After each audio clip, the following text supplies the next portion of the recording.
Hello दोस्तों and welcome to my new video. आज हम लोग बात करने वाले हैं एक्चुअली मेरे एक ब्लॉगर के फॉलोअर हैं ब्लॉग के। तो उन्होंने रिक्वेस्ट किया था कि सर आप कौन कौन सा टूल्स यूज़ करते हो जब आप ब्लॉगिंग करते हो या कंटेंट क्रिएशन करते हो। तो कौन कौन सा टूल्स यूज़ करते हो एक बार मेरे को बता दो। तो मैं एक्चुअली सोच रहा था आज के उनको एक लिस्ट आउट कर दूं। फिर सोचा कि क्यों ना एक वीडियो ही बना दिया जाए ताकि उनको भी समझने के लिए आसानी हो।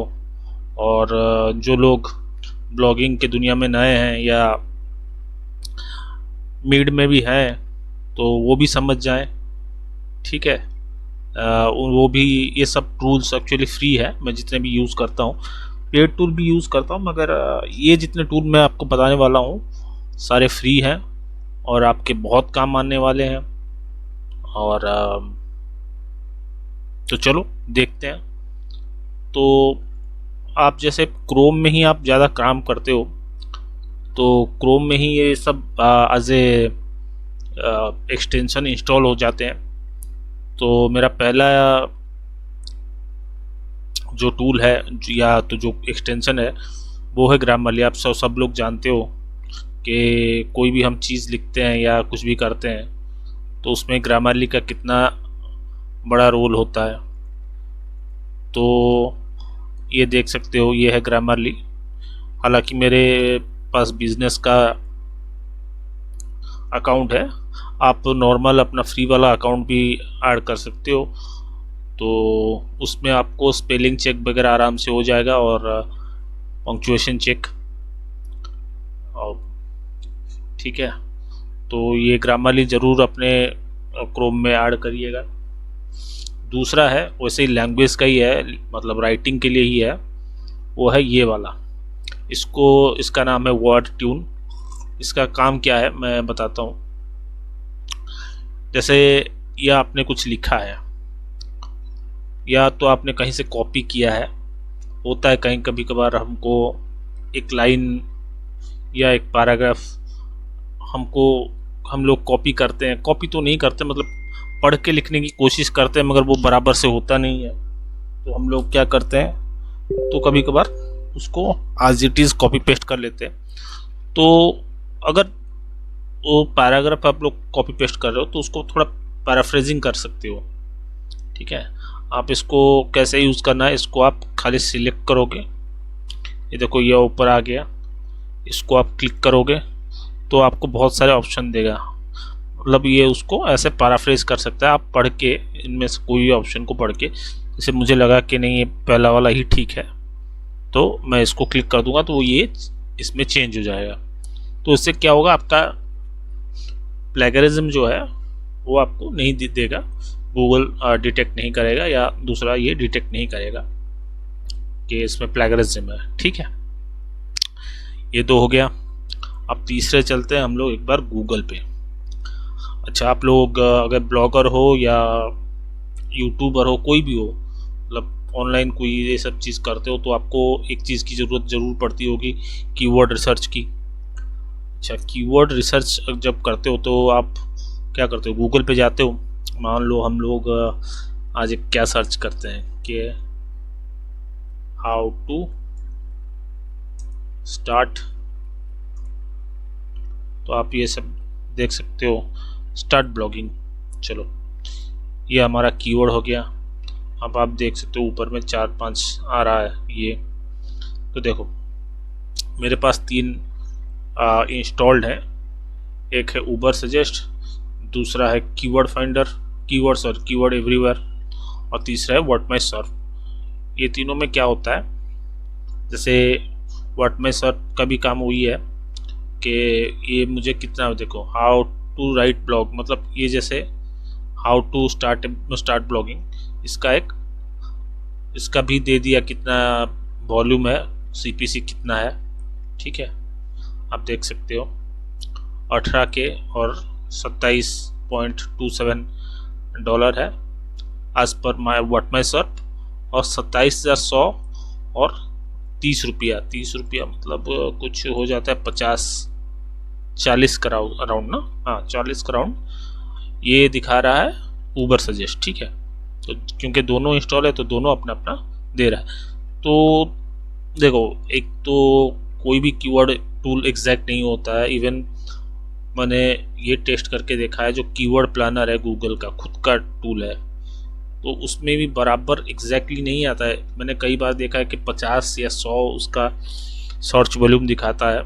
जब मैंने उस कीवर्ड को यूज़ किया, उस कीवर्ड पे मेरे को 150-200 मतलब इम्प्रेशन तो बहुत आते थे, मतलब इम्प्रेशन 1000 के ऊपर आते थे, और उसमें क्लिक मिलता था 30-40, क्योंकि मैं रैंक कर रहा था उतना, मतलब पूरा टॉप पे नहीं कर रहा था, मैं 11-12 पे रैंक कर रहा था, तो मेरे को आ जाता था 30-40 तो आ ही जाता था। मगर वो टोटल दिखा रहा था मतलब 50-60 कुछ दिखा रहा था, समझ रहे हो। तो मतलब 1500-2000 इम्प्रेशन मिला है, मतलब मैं सेकेंड पेज के टॉप में रैंक कर रहा था। मतलब आप सोचो 80% लोग सेकेंड पेज पे नहीं आते हैं, ये गूगल खुद ही बोलता है कि 80% लोग फर्स्ट पेज पे ही अपना सारा काम निपटा के निकल लेते हैं। तो मान लो अगर 80% लोग आए नहीं और फिर भी 20% 1000 हुआ, तो 80% कितना हो जाता है, करीबन 5000 हो जाएगा। 5000 लोग अगर आए और उसमें से 60% ने क्लिक किया तो हो जाता है 3000, जबकि वो खुद दिखा रहा है वॉल्यूम 50। तो कीवर्ड टूल का एग्जैक्ट क्या है तुमको आइडिया लगेगा, मगर इस पे भरोसा करके मत बैठ जाना कि यार इस पे तो 0 ही दिखा रहा है, मैं क्यों काम करूँ। अपने इंस्टिंक्ट पे जाओ, ज़्यादा इसका मदद लो और अपने इंस्टिंक्ट पे जाओ कि क्या मैं सर्च करूँगा ये चीज़ कभी, ठीक है। अगर आपको लगता है हाँ ये मैं तो सर्च करता हूँ, या मेरे कोई दोस्त भी सर्च करते हैं ये लोग चीज़, तो आप लिखो, उसके बारे में लिखो या बनाओ पोस्ट, कोई टेंशन नहीं है, वो कीवर्ड को ये करो, ठीक है। तो आप देख लो ये दोनों हो गया, और एक कीवर्ड है ये है, इसमें आपको क्या करेगा कीवर्ड एवरीवेयर में, ये एक्चुअली इसमें क्या है, इसमें पेड़ वाला वर्जन ज़्यादा चलता है। ये आपका ट्रेंड दिखा रहा है, ठीक है। ये कैसे ट्रेंड था, ये ट्रेंड कब ज़्यादा था, दिसंबर 2004 में, मतलब 2004 से दिखा रहा है। ये बीच में लॉकडाउन हुआ था ना पिछले साल, तो उसमें भी ज़्यादा बढ़ा था।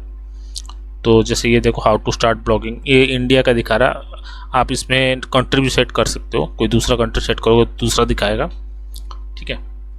और उसमें फिर ऐसे देखो रिलेटेड कीवर्ड कौन कौन सा, how to start a blog and make money, how to start a blog and get paid, how to start blogging in India, how to start blog on Instagram, ये सारा उसका रिलेटेड कीवर्ड है।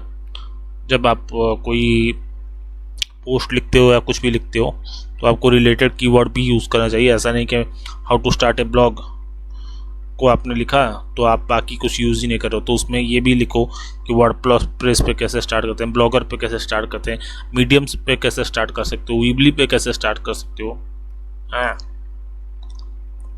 तो ये सब चीज़ कैसे होता है ये सब।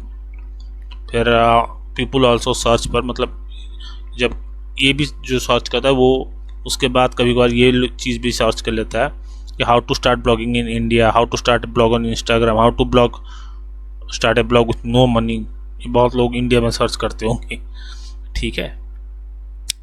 और लॉन्ग टेल कीवर्ड, मतलब इस कीवर्ड का और लॉन्ग टेल भी कैसे बना सकते हैं उसको, how to start blogging for free, तो ये सब उसके लॉन्ग टेल कीवर्ड है जो सर्च किया जाता है। अब ऐसा है इसमें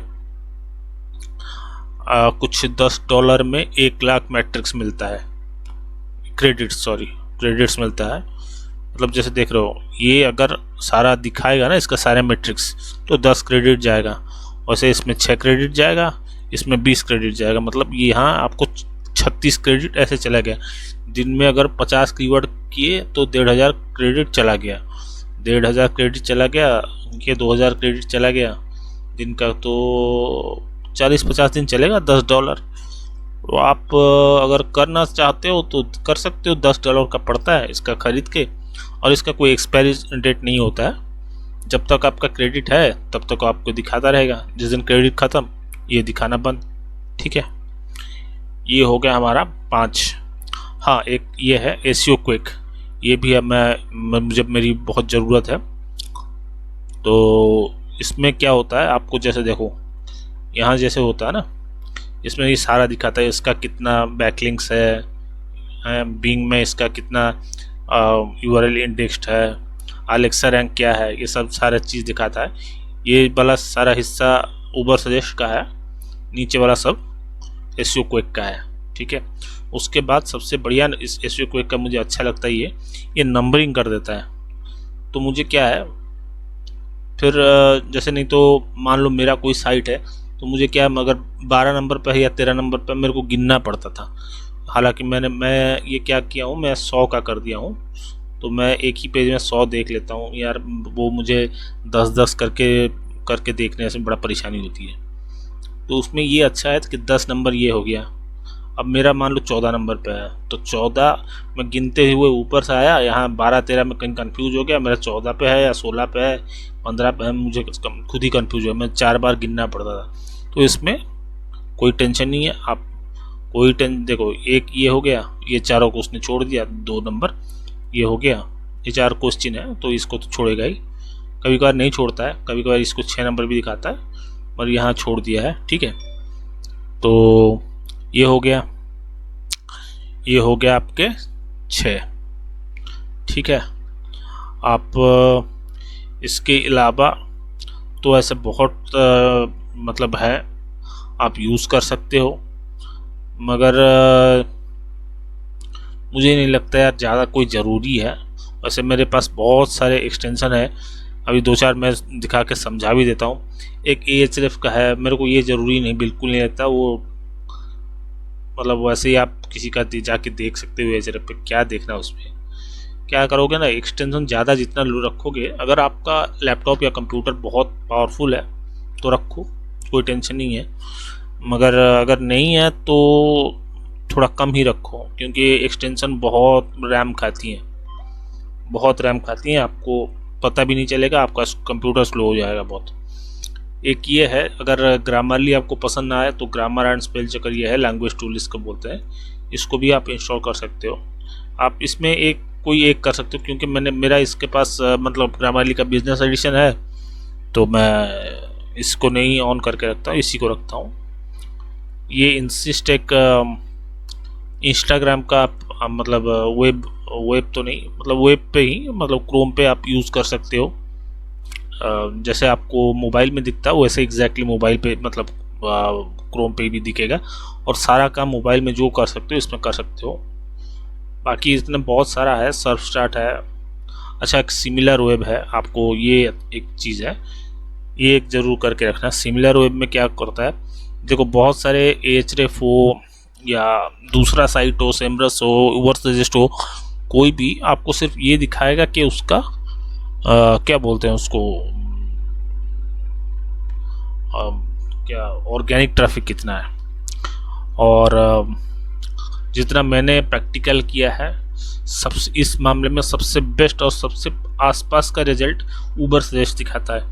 AHREF का बिल्कुल आप अगर टेस्ट करोगे तो देखोगे, अगर महीने का आपका 500 का ट्रैफिक है तो AHREF आपको 4 दिखाएगा, ज़रूरत पड़ेगा तो 4 दिखाएगा, ज़रूरत पड़ेगा 5 दिखाएगा, उसके मर्जी पे डिपेंड करता है, भगवान जाने वो क्या किस चीज़ पे करता है। वो सिर्फ कीवर्ड पे एक्चुअली कर देता है कि कीवर्ड, मतलब उसका एल्गोरिदम है कि इस कीवर्ड पे इतना ट्रैफिक है, अगर आप इतने नंबर पे हो तो इतना आपको मिलेगा, उसी हिसाब से वो कैलकुलेट करता है।